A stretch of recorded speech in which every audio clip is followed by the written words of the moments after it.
Hi friends, welcome back again. ಮತ್ತೊಮ್ಮೆ ನಿಮ್ಮೆಲ್ಲರಿಗೂ ಸ್ವಾಗತ ಹೇಳ್ತಾ ಈಸಿ ಆಗಿರೋ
ಚೆನ್ನಾಗಿ ತವಾ ಜಾಸ್ತಿ ಹೈ ಹೀಟಲ್ಲಿ ಇಟ್ಕೊಂಡು ರೋಸ್ಟ್ ಮಾಡಿದ್ರೆ ಕ್ರಿಸ್ಪಾಗಿ ಸೂಪರಾಗಿ ಚೆನ್ನಾಗಿರುತ್ತೆ.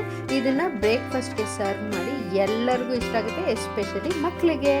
ಈ ರೋಲ್ ಜೊತೆಗೆ ನೀವು ಬೇಕಂದರೆ ಸಾಸು ಅಥವಾ ಚಟ್ನಿ, ಗ್ರೀನ್ ಚಟ್ನಿ ಏನಾದರೂ ಮಾಡ್ಕೋಬೋದು.